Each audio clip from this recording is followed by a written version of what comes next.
gentlemen, we're on the phone with EMA Director Don Bryant to give you some advice on what's going on at this point with the storm coming into our area.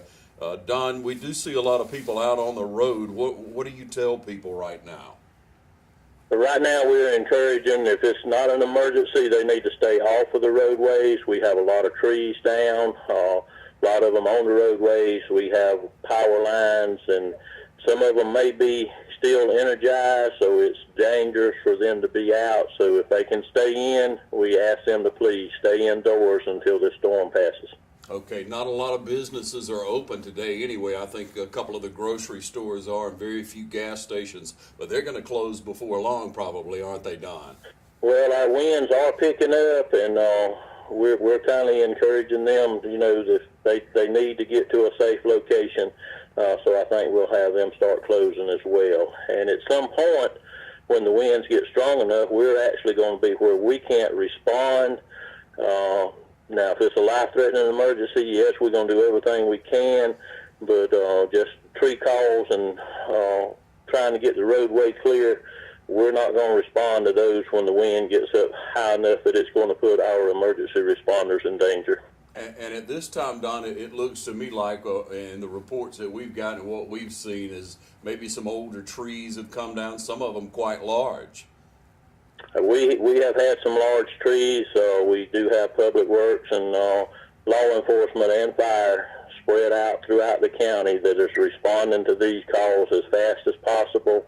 Our power companies are inundated. The response is just going to take some time to get some of these places cleared up. We ask our folks to please be patient with the response, and please try to stay off the roadways and don't go outside. If there's a power line down, stay inside your house, and we'll get to them just as fast as we can. Yeah, and what number should they be calling now, Don?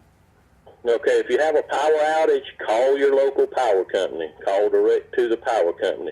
If you have an emergency, dial 911. But for reporting trees down, power lines down, and things of that nature that you need the fire department to respond to, we're asking folks to call in to the EOC directly. We have people here that can take your call and respond the appropriate resources to try to cover that. And that number is 478-277-2911. Now, Don, I guess you tell everyone, or I'm sure you would tell everyone, if a tree goes down on your property and it's just on your property, it's not hindering anything, don't call.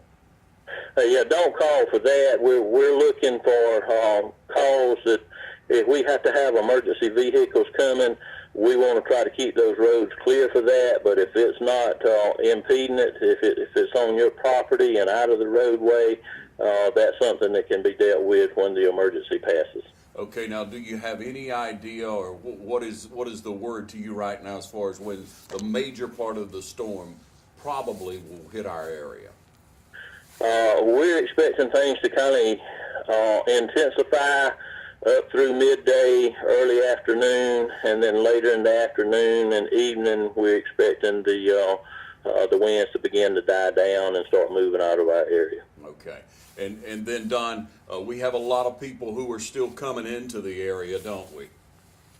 Well, I think at this point, a lot of that has slowed down. We do have shelters open, and we have several local people that have taken shelter because of the structures that they live in, but that's pretty much stopped at this point. Okay, now let's address that for a moment, please, sir. If there's someone, an elderly citizen or someone who is in a structure that's not that safe, where do they go? We have shelters at Dublin High School and at East Lawrence High School. They can go to either one of those shelters to get out of the storm's way if they live in structures that are not comfortable with. Okay, thank you so much and stay safe. Thank you, Don Bryant with EMA.